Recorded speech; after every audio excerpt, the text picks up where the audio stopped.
የምስራቋ ኮከብ አዳማ በመነቃቃት ላይ ናት። ጠባብ መንገዶቿ ሰፍተዋል። ደብዛዛ የነበረው ውበቷ የበለጠ ጎልቷል። የንግድ የቱሪዝምና የኮንፈረንስ ማዕከልነቷ በኮሪደር ልማት ታጅቦ አዲስ ገጽታን አላብሷታል። በነፋሻማው አየሯ በአማሩ መንገዶቿ በምሽት የእግር ጉዞ ማድረግ ከልጆች ጋር ወጣ ብሎ መዝናናት በአዳማ የተለመደ ተግባር ሆኗል።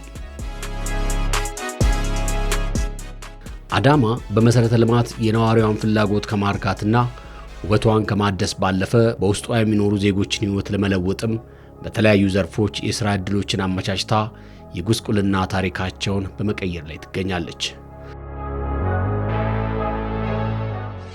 ወጣቱ አበላ አብደላ በአዳማ ከተማ መልካ አዳማ ወረዳ ነዋሪ ነው። የአብደላ ቀደም ያለ ሕይወቱ በቀን ሥራ በሚያገኛት ገቢ የእርሱንና የቤተሰቡን ሕይወት ማቆየት ላይ የተመሰረተ ነበር። የቀን ሥራ ነበር የምሰራው። ከቀን ሥራ ይሄ እድል ሴፍቲኔት የሚባል ነገር ደረሰኝ። ይሄው እንግዲህ አልሐምዱሊላህ ሰውኛለሁ፣ ከሰው ተጨምራለሁ፣ ሰው አድርጎኛል። ምንም እንደሌለኝ ያው ሰፈሩን አቃል የቀን ሥራ ነበር የምሰራው። ያው ምንም እንደማይበቃ ነው። ከእጃው ወደ አፍ ነው። ምንም አይበቃም። ያው ይወጣለው ይገባለው የቀን ሥራ ነው። እንደምታውቁም ያው ምን 1 ሊትር ዘይት ለመግዛት ያው የቀን ሥራ ሰርታት ገዛትም እንደምታውቁም ነው። አሁን አልሐምዱሊላህ ከሰው በልጬ 5 ሊትር ዘይት ተበላም እንደምታውቁም የሸጥኩም ነው። ለኔ በጣም ደስ ብሎኛል።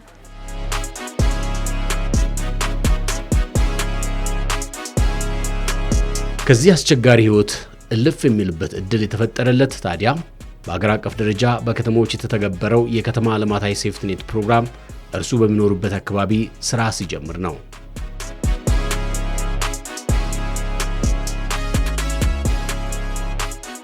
መጀመሪያ ጀምሮ ያው ቀበሌ ገባውን ያው ቀበሌዎችም ያውቃሉ። ያው እነሱ ጥግና ያለውት እዚህ ነው ተከራይቻ ያለውት እቺንም ግቢ ነው። ያው አሁን አልሐምዱሊላህ ያ ሰው ለቆልኝ ወጥቷል። ያው ሙሉ ግቢ እንደተከራየው ነው ሴፍቲኔት ከመጣ በኋላ የቀን ሥራ ሲሰራ ያው መረጡኝ። ያው ሴፍቲኔት የዲሃ ተብዬ ነበር።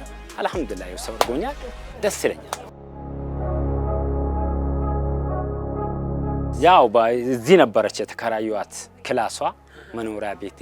በዛም ላይ ደግሞ ድንች ከጎን ደግሞ ሳምቡሳ ከሳምቡሳ ደግሞ የሆነ እቆም የሚባል ነገር አለ። ሳምቡሳም የሰራውኝ እሷ ደግሞ ከጎኔ እንደ ሽሮ ነገር ባልትና ያው እሱን ሳምቡሳው ነው ተውኳትም የሰራች ነው ከውስጥ። አሁን ለማታ ጠብሰን እዚህ ጋር እናወጣለን ከጎን ማለት ነው። ሳምቡሳ የመጀመሪያ እንጀራ አይነች ቢያ እስካሁንም አልተውኳትም። እና አሁን ደግሞ ከጎን ያው እንደምታዩት ያው ምጣድ አለ፣ ሲና አለ፣ የሌለ ነገር የለም። ሁሉም ነገር አለ። ይሄው ከሰልም አለ፣ እኔ በጎችም አሉ ከጎን። እነሱ እንደውም በሰሞኑ ያው የቦታ ችግር ሆኖብኝ ሽጫቸዋለሁ። ወደ 15 በግ ነበሩ። እቁብ ሲወጣልኝ ብሩን አላጠፋሁትም፣ ወደ በግና አዞርኩት። የቦታ እጥረት ነው እንጂ ያው ብዙም ነገር ይሰራል። የሰው ልጅ ምንድነው ዋና ምኞቱ ነው። በሰራ ይሄን ሰርቼ ያገኛለሁ ወይ የሚለውን እንትን በውስጥ ካለ ትሰራል፣ ብዙ ነገር ትሰራል። በዚህ መልኩ ወደ ሴፍቲኔት የገባው አበላ አብሮት የቆየው የሥራ ትጋት፣ የቁጠባ ባህልና የመለወጥ ፍላጎት ተዳምረው ትናንት በትንሽ መነሻ ካፒታል የጀመረው የንግድ እንቅስቃሴ ዛሬ ላይ በሚታይ ለውጥ ሀዲድ ላይ አድርገውታል። ቁጠባ የሚለው ነገር አለ። እኔ አሁን እስከ 3 ወር የሆነ እንትን ሲደርስ እስከ 4 ወር እስከ 3 ወር ያቺን ብር አላወጣትም ነበር። ያቺ ብር ወተለ የዛሬ ወሯን አውጥቻት የሆነ ነገር ልግዛ ብል አትግዛ እና በሳምቡሳው ደግሞ እቆብ ጣልኩኝ። ያቺ 3 ወር እስከ 4 ወር ያጠራቅማት ነበርኩ እዛ አውጥቼ በካንዱ አንድ ባንክ እንትን ያልኩኝ 4 ወር ሲሆን ደግሞ የሆነ ነገር ይዤ እመጣለሁ። የሆነ ተሸክሜ በባጃጅ መደለም ተሸክሜ ይዤ ነበር በፌስታልም። አሁን ደግሞ በባጃጅ ነው ይዤ የሚመጣው። ደስ የሚለው ነገር ብር ቁጠባሚ በቃ ያው መጠበቅ ብር አለማባከን ነው። 2000 ብር ቢደርሰው በ2000 ብር የሚያስፈልገው ላይ ገዛም ሲል ያው ያቺን ትቶ ሌላ ስራ ቢሰራ ያቺን ብር ባይወጣት የቀን ስራ ቢሰራ ጧት ሴፍቲኔት ይወጣል። ከሴፍቲኔት እንደተመለሰ ስራ ተራሮጦ ቢፈልግ ስራ ያገኛል። አቶ ዶጁ ወርቅነህም ተመሳሳይ ታሪክ ከዋበላ ጋር ይጋራል። የእርሱም ትናንት ያገኘውን የቀን ሥራ ሰርቶ የራሱንና የቤተሰቡን ሕይወት ማቆየት ላይ ትኩረት ያደረገ ነበር።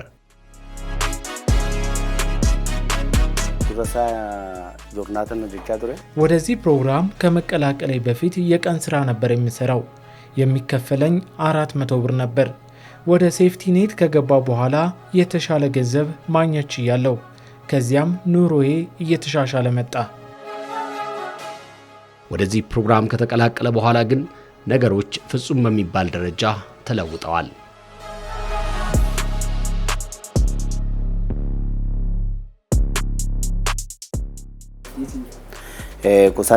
ቁሳኔ ኡቁቢያች ከከቶሊያው ጀመረ። በሴፍቲ ኔት ታቅፌ ከማገኘው ገቢ እየቆጠብኩ ነበር። ከዚያም እቁብ ገብቼ አንድ ላም ገዛው። ከዚያም እያደገ አሁን የምታዩትን ያክል ሀብት ማፍራት ችያለሁ። ፈረንጂን ሳቲና ባሻንቱን ፈረንጂን አደቼ። አቶ ዶጁ ከፕሮግራሙ የቀሰመው ትልቁ ነገር ሀብትን በቁጠባ መጠቀም የለውጥ መሰረት መሆኑን ነው። ዛሬ ዋበላም ሆነ ዶጁ ከሴፍቲኔት ፕሮግራም ተመርቀው የራሳቸውን ሥራ በብቃትና በውጤታማነት እያከናወኑ የቤተሰቦቻቸውንም ኑሮ የተሻለ ማድረግ ችለዋል። ከፕሮግራሙ የተማርኩት ቁጠባን ነው። መቆጠብ በመቻሌ ዛሬ ላለሁበት ለውጥ በቅቻለሁ። አሁን ከ1 ሚሊዮን ብር በላይ ሀብት አፍርቻለሁ። ልጆችን የተሻለ ትምህርት ቤት እያስተማርኩኝ ነው። ባለቤቴም የራሷ ሥራ አላት። ከዚህ የተሻለ ቦታ ካገኘው የበለጠ ውጤታማ ሆናለሁ። የሶስት ልጅ ባለቤት ነኝ። ባለቤት ያለች የመንግስት ነበር የሚማሩት። ይሄ ሴፍቲኔት ከመጣ በኋላ ያው የግል ያስተማርኩ ነው። አልሐምዱሊላህ ምንም እንደሌለኝ ደግሞ ማንም ያውቃል። አልሐምዱሊላህ አሁን የአራተኛ ቤተሰብ ለመሆን በጣም ጥረት ያደረኩ ነው። እንግዲህ በሶስት ስጦታው እንድን ነው። በአዳማ ከተማ በዚህ ፕሮግራም የታቀፉ በሺዎች የሚቆጠሩ ዜጎች ከአስቸጋሪ ህይወት ወጥተው የተመቻቸ ኑሮ እየኖሩ ናቸው። ወሰን የሆኑ ሰዎች ነው ፕሮግራሙ ያቀፈው። እንደ ልምድ ነበረ፣ እንደ ተሞክሮ ነበረ ከተማችን ላይ የተጀመረው። ያ ተሞክሮ ውጤታማ ሲሆን ቀስ በቀስ የተቀሩ በወቅቱ የነበሩ ቀበሌዎች በዛን ጊዜ 18 ቀበሌዎች ነበሩ። ያው ቀበሌ ብለን እንጥራቸውና በወቅቱ 4 የገጠርና 14 የከተማ ቀበሌዎች ነበሩና ግራጁዋሊ እነዛ እንትኖች ያንን ልምድ ስላካበትን ለውጥም ስለመጣ ወደ ፕሮግራሙ የተጠቃለሉ ናቸውና በአጠቃላይ እስካሁን 18 ወረዳዎች በፕሮግራሙ የታቀፉ ናቸው። አሁን አክቲቪሊ በአሁኑ ጊዜ ወደ 4 የሚሆኑ ወረዳዎች በዚህ ፕሮግራም የሚረዱ ዜጎች አሉን ማለት ነው።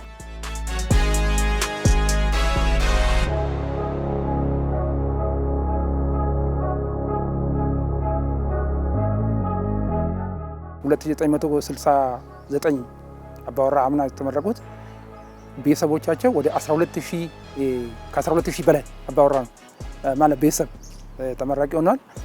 ዘንድሮ ደግሞ 2003 የሚሆኑ ቤተሰብ በ646 አባወራ ተመራቂ ሆነዋል።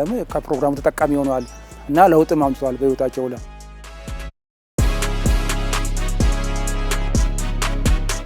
የከተሞች ልማታዊ ሴፍቲኔት ፕሮግራም በ2014 ዓ.ም በ88 ከተሞች በዓለም ባንክና በኢትዮጵያ መንግስት የገንዘብ ድጋፍ የተጀመረ ፕሮግራም ነው። በእነዚህ ከተሞች ሲተገበር በመጀመሪያ ደረጃ በ550 ሚሊዮን ዶላር ነው የተጀመረው።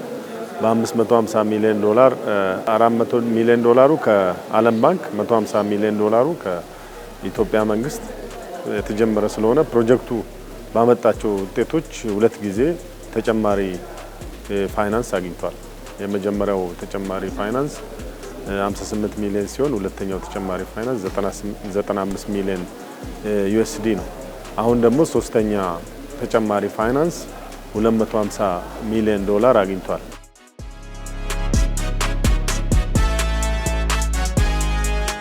ፕሮጀክቱ ከታለመለት ዓላማና ዲዛይን አኳያ ስንመለከተው ውጤት እያስገኘ ነው። ይሄም ምንድነው ትልቁ ዓላማ የዜጎችን ህይወት እና ኑሮ ማሻሻል።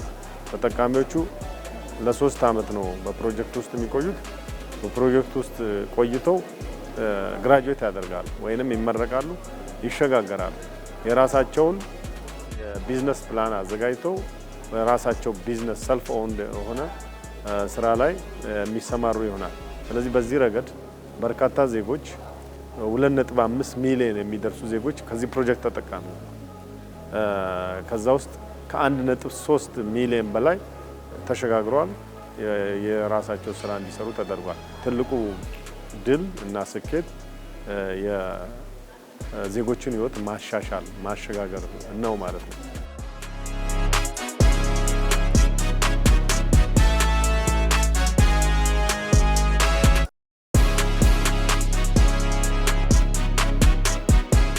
ይህ ፕሮግራም ተግባራዊ በሆነባቸው አካባቢዎችና በቆየባቸው ጊዜያት ተጨባጭ ውጤቶችን እያስመዘገበ የከተሞችን ገጽታ፣ የዜጎችን ህይወት መቀየር ችሏል። ከተሞችን ጽዱ፣ ውብና አረንጓዴ በማድረግ በኩል የተያዙ ስኬቶች ናቸው ያሉት። አንደኛ ዜጎቹ የስራ ባህላቸውን እንዲያዳብሩ አድርገዋል። ሁለተኛ ደግሞ ቢያንስ በግላቸው ቢሰማሩ የበለጠ ውጤታማ ሊሆኑ የሚችሉበትን እድል ፈጥሮላቸዋል ማለት ነው።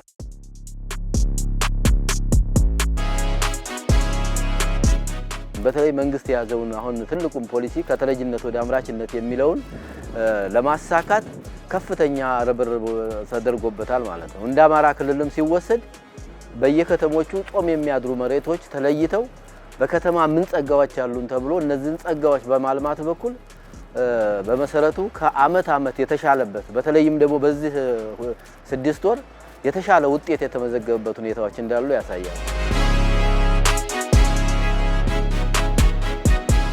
በርካታ ስራዎች ናቸው በዚህ ፕሮጀክት የሚሰሩት። የአካባቢ ልማት ስራዎች የምንላቸው አሉ።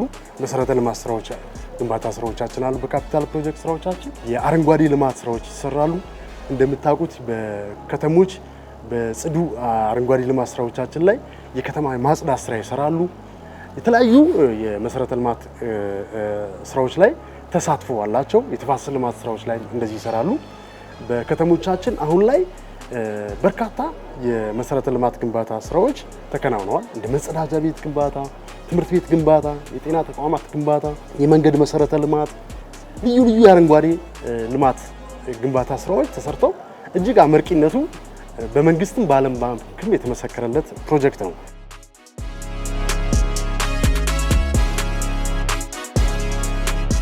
ከተረጅነት ወደ ምርታማነት የሚያሸጋግር ምዕራፍ ላይ ደርሰው እውነት ለመናገር መሬት ላይ የሚታየው ለውጥ አንዳንዴም ራሳቸው ተጠቃሚዎች ሲናገሩ ስትሰማ ልብን የሚያሞቅ ስራ እየተሰራ እንደሆነ ትልቅ ማሳያ ነውና ፕሮጀክቱ እውነት ለመናገር የምግብ ዋስትና ልናረጋግጥበት ከምንችላቸው አንዱ ፒላር ሆኖ በጣም እያገዘ ያለ ፕሮጀክት ነውና ክልላችንም እንደቀላል አየውም። በጣም የአመራር ክትትል የሚደረግበት ከላይ እስከ ታች ክትትል የሚደረግበት ድጋፍ የሚደረግበት ፕሮጀክት ነውና በተጠቃሚዎቻችን ላይ ደግሞ አሁን ላይ እየመጣ ያለውን ለውጥ በደንብ ቴስት እያደረግነው ያለንበት ሁኔታ ላይ እንዳለን ማመላከት ይቻላል። የዚህ ፕሮጀክት ኮንትሪቢዩሽን ከአዲስ አበባ ልማት አንፃር ቅድም እንዳልኩት ጽዳት ነው። ኦልሞስት ከተማ ውስጥ ከሚወጣው በተለያየ አማራጭ ከሚወጣው ደረቅ ቆሻሻ ውስጥ አትሊስት ቢያንስ 15%ን በዚህ ፕሮጀክት ከቨር እናደርጋለን ብለን ነው እየተሰራ ያለው። ዋና መንገዶች ላይ ይሄ ፕሮጀክት አይፈቅድም። ከኮሪደር ልማት ውስጥ ለውስጥ ያሉ ቦታዎች ላይ ነው የምንሰራው፣ አውራ ጎዳና ላይ አይደለም። ከዚህ አንፃር ሰፊ ጽዱ እንድትሆን አዲስ አበባ የራሱን ኮንትሪቢዩት እያደረገ ነው። ሰፊ የህብረተሰብ ክፍል ባለፈው አስመርቀናል፣ 2013 እንደዚሁ አስመርቀናል። አጠቃላይ በአንደኛው ፌዝ እና በሁለተኛው ፌዝ ደምረን ስናየው ከ900 ሺህ በላይ የህብረተሰብ ክፍል በዚህ ፕሮጀክት የተመረቁም አሉ። አሁንም በቀጣይ የምናስመርቃቸው አሉ እንዳልኩት ቅድም። ስለዚህ ተረጅነትን ከመቀነስ አንፃር አምራች ዜጋን ከመፍጠር አንፃር የዚህ ፕሮጀክት ኮንትሪቢዩሽን ቀላል አይደለም። ምንም ካልነበራቸው ጥሪት አፍርተው ሌላ ተጨማሪ ሰው ሁሉ መቅጠር የደረሱ የሴፍትኔት ተጠቃሚዎች አሉ። ይሄ ቀላል አይደለም።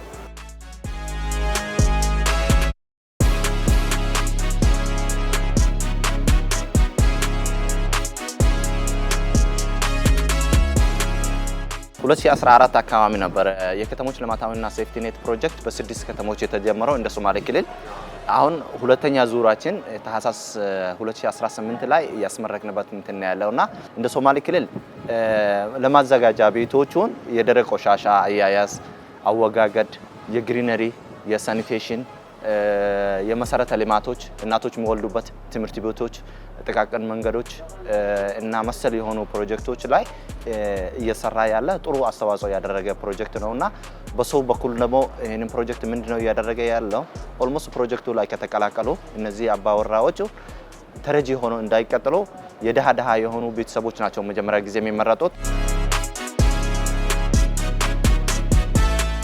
የዚህ የምግብ ዋስትና ፕሮግራም እንደ ክልል መተግበሩ ትልቅ አስተዋጽኦ ነው እያበረከተ ያለ። ምክንያቱም አንደኛ ይሄ ፕሮግራም ፎከስ የሚያደርገው ከድህነት ወለል በታች ያሉ ማህበረሰብ ክፍሎች እነሱን ህይወት መቀየርና ከተረጂነትን ማላቀቅ ስለሆነ አንደኛ ብዙዎቹ ትኩረት የማይሰጡን የህብረተሰብ ክፍሎችን ዝቅ ብሎ ትኩረት እንዲያገኙ ያደረገ ነው።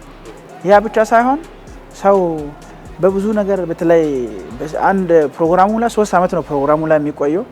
በዚህ በ3 አመቱ ላይ ብዙ ከ12 ዙር በላይ ስልጠና ይሰጣቸዋል። እነኚህ ስልጠናዎች ለዘላቂ ህይወታቸው እነዚያ ሰዎችን የሚጠቅም አጠቃላይ አልፈለግም የሚለው ሰው ለካ ይፈለጋለሁ፣ መለወጥ ይችላለሁ፣ መስራት ይችላለሁ፣ ካለውበት ነገር መቀየር ይችላለሁ የሚል ትልቅ አንደኛ የአእምሮ ላይ ትልቅ ለውጥ ያመጣ ነው ያለ።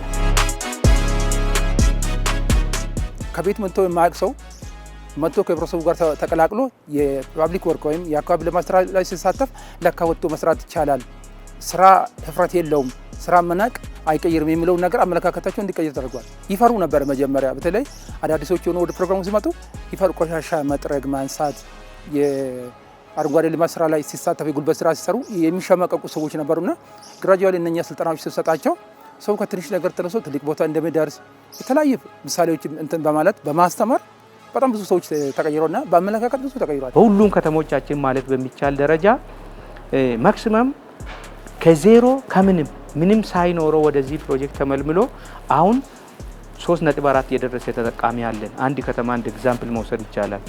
1.5 ከ1 ሚሊዮን በላይ ካሽ ማንቀሳቀስ ጀምረዋል። ይሄ ማለት የኛ ተጠቃሚዎቻችን የራሳቸውን ቢዝነስ ራም ማድረግ ደግሞ ማካሄድ ብቻ ሳይሆን ከቁጠባ ደግሞ ወደ ስራ ከቀየር ህይወቴ መቀየር ይችላል የሚል አይምሮ ይዞ ነው እየሰሩ ያሉት።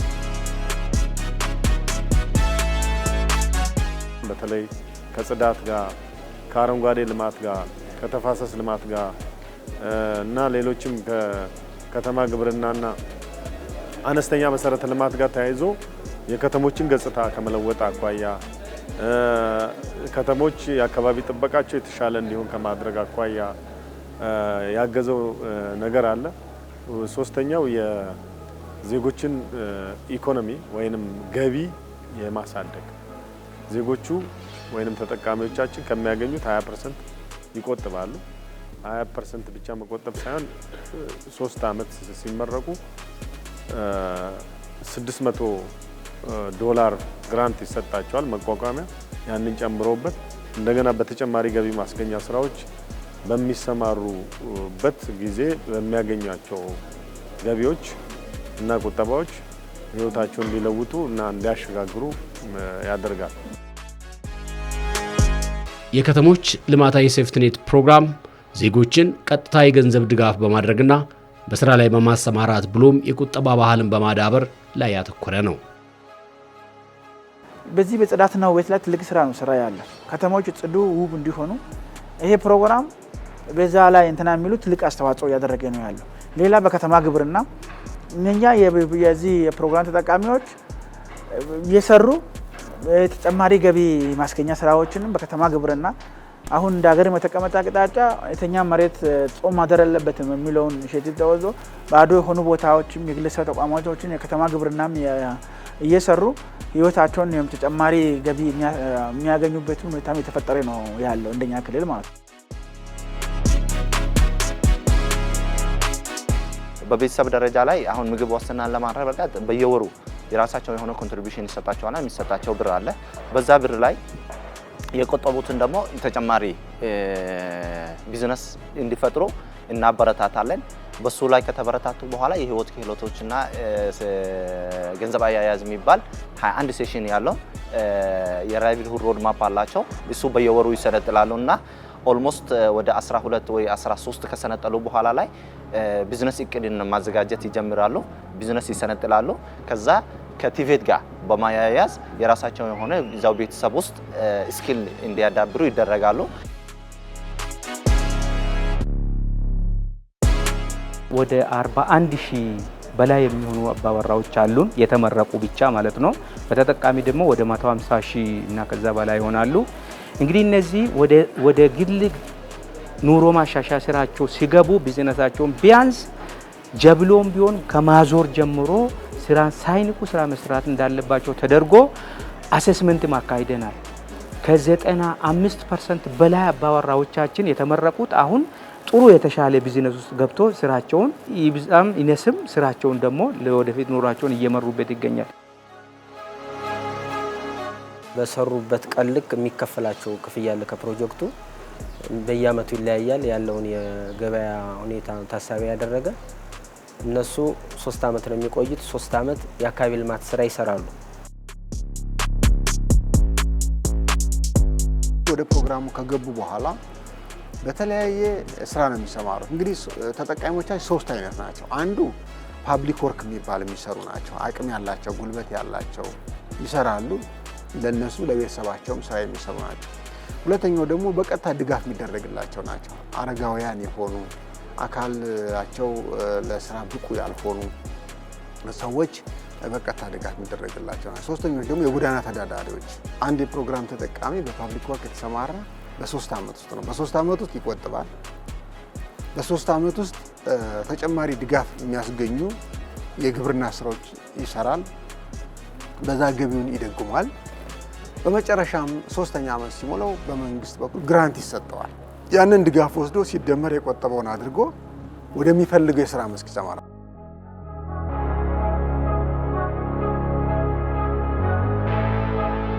ፕሮግራሙ በሁለት ምዕራፍ ቆይታው ያመጣውን ለውጥና 3ኛው ዙር ተጨማሪ በጀት ድጋፍን በተመለከተ ከመላው ሀገራችን የተውጣጡ አካላት በአዳማ ከተማ ምክክር አድርገው ነበር።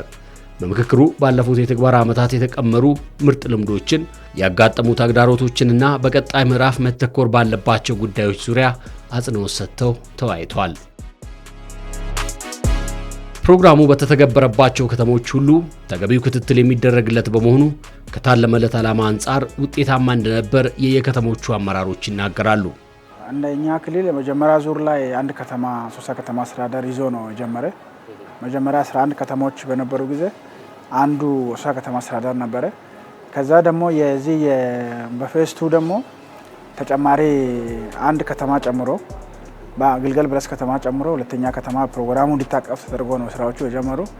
ከዛ ሶስተኛ በዚህ በአዲሽናል ፋይናንስ ቱ ደግሞ በራይዘን ከተሞች ቤንሻንጉል ያው እንደ ሀገር የሚታወቀው ብዙ ስደተኞችን ሆስት ስለሚያደርግ ራይዘንን ፕሮጀክትን አካቶ አጠቃላይ እንደኛ ክልል አሁን 4 ከተሞች ናቸው በዚህ ፕሮግራም ተጠቃሚ የሆኑ ያሉ። በዚህ በፌስቱ ከ20 ሺህ በላይ ተጠቃሚዎች አሉ እንደኛ ክልል ማለት ነው። ራይዘንም ጨምሮ ሪፊውጂንም ሆስቱንም ደግሞ መደበኛ የምግብ ዋስትና ጨምሮ አጠቃላይ በዚህ በአሶሳ ከተማ በግልገል በለስ ከተማ አስተዳደር በባምባሲና በጾሬ ስደተኞች ካምፕ ላይ ነው ፕሮግራሙ ተገበረ ያለ።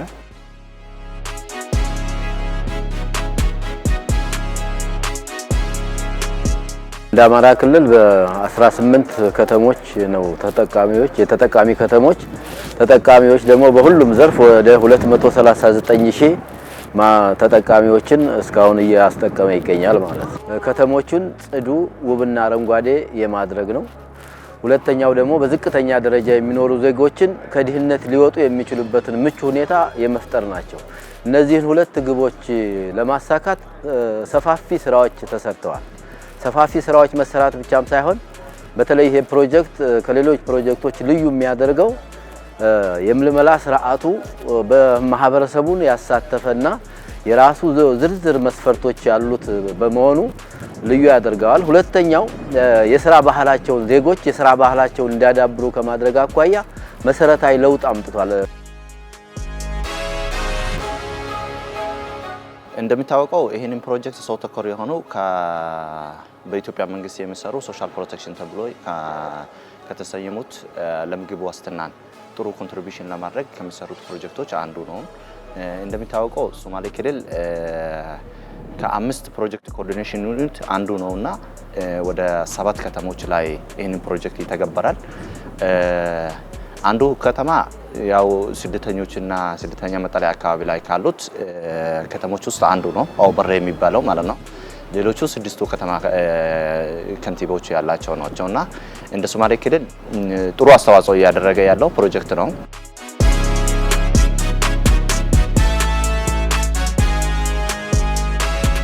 በሀገር አቀፍ ደረጃ በ11 ከተሞች ሲጀመር ይሄ ፕሮጀክት 2009 ዓ.ም ላይ አዲስ አበባ አንዱ ተጠቃሚ ነው።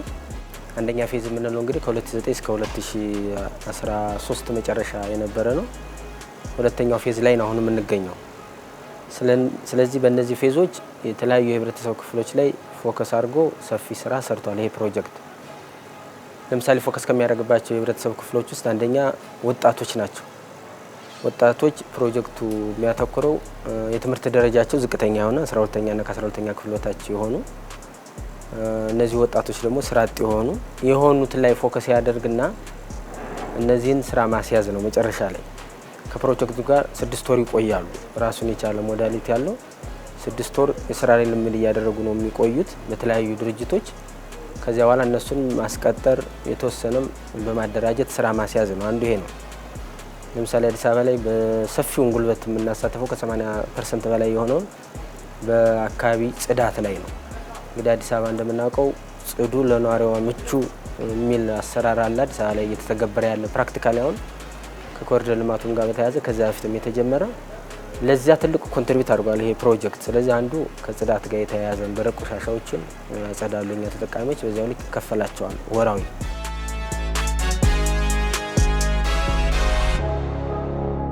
ሶስት ዓመት ሂደት ሲጓዙ መስራት ይችላሉ፣ የወደፊት ህይወትን መቀየር ይችላሉ ብሎ እያሰቡ ቢሄቪየራል ቼንጅ የምንለው የባህሪ ለውጥ እንዲያመጡ እየተደረገ ነው እየተገሩ የሚሄዱት ማለት ነው። እንግዲህ በዚህ ሂደት የመጀመሪያ ዙር የምንላቸው ወደ እንደ ኦሮሚያ ክልል ወደ 61310 የሚሆኑ ተጠቃሚዎች በአባወራ ከ17000 በላይ የሚሆኑ ከፕሮጀክቱ የራሳቸውን ኑሮ በመምራት ወደ ቢዝነስ ከገቡ በኋላ ተመርቀዋል ማለት ነው። በሁለተኛ ዙር ደግሞ በተመሳሳይ መልኩ እንደ ኦሮሚያ ክልል በጣም ሰፋ ያለ ተጠቃሚ ነው ያለው ወደ 89655 የሚሆን በአባወራ ደግሞ ወደ 24113 የሚሆኑ ተጠቃሚዎች ከፕሮጀክቱ በ3 ዓመት ቆይታ ጊዜያቸው ወደ ራሳቸው ቢዝነስ ከገቡ በኋላ ተመርቆ አሁን የየራሳቸውን ቢዝነስ እየመሩ የወደፊት ኑሯቸውን እያካሄዱ ይገኛሉ ማለት ነው።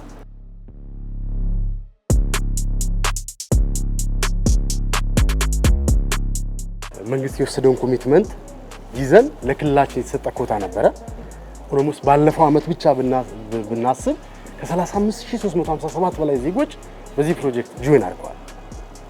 ይህንን ከታርጌቲንግ ጀምሮ ከምልመላ ጀምሮ ክልሉ በደንብ ክትትል አድርጎበት እነዚህን የድሃዳ የማህበረሰብ ክፍሎች ብቻ ተደራሽ ያደረገን ስራ በአግባቡ ለታለመለት ዓላማ እንዲውል ከማድረግ ጋር በተያያዘ ሰፊ ስራ ተሰርቶ አሁን ውጤታማነቱ በደንብ ተረጋግጧል።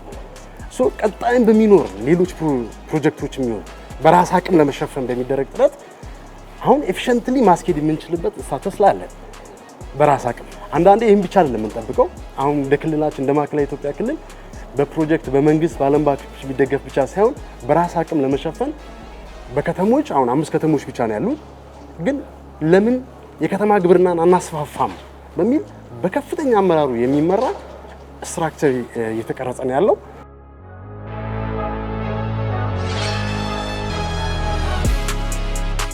የከተሞቻችን ጽዱ፣ ውብ፣ አረንጓዴ እንዲሆኑ በማድረግ ረገድ እኛ ይሄ ፕሮጀክት ያመጣው ውጤት ከፍተኛ ነው። ተጠቃሚዎቹ ያ ብቻ ሳይሆን ተጠቃሚዎቹ እውቀት ይዘው የተሟላ እውቀት ይዘው ስኪል ዴቨሎፕ አድርገው በእውቀት ላይ የተመሰረተ የገንዘብ አያያዝ፣ በእውቀት ላይ የተመሰረተ የህይወት አኗኗር ወይንም የላይፍ ስኪል ትሬኒንግ ወስደው የቢዝነስ ስኪል ትሬኒንግ ወስደው እንደገና የፋይናንሻል ማኔጅመንት እንዴት መሆን አለበት የሚል ከ21 በላይ የሚሆኑ ስልጠናዎች ተሰጥቷቸው በክተው አውቀው ቢዝነስ ፕላን አዘጋጅተው በቢዝነስ ፕላናቸው መሰረት ደግሞ ወደ ራሳቸው ስራ የሚሄዱ መሆኑ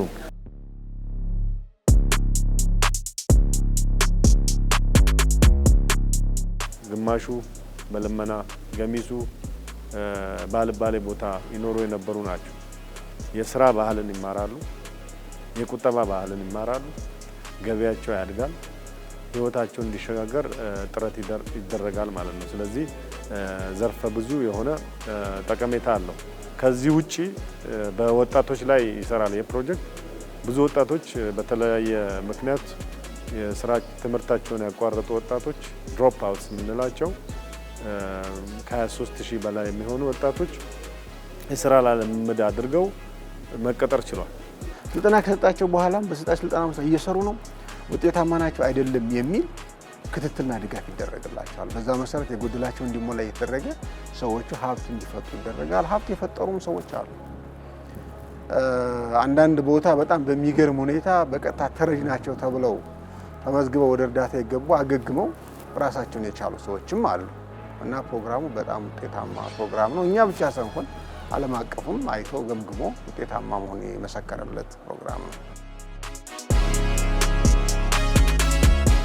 የከተሞች ልማታዊ ሴፍትኔት ፕሮግራም ለቀጣይ ምዕራፍ ትግበራ ተጨማሪ ፈንድ አግኝቶ የሌሎች ዜጎችን ሕይወት ሊለውጥ የከተሞችን ልማት ሊደግፍና ተጨማሪ ስራ ዕድሎችን ሊፈጥር አሁንም መተግበሩን ቀጥሏል።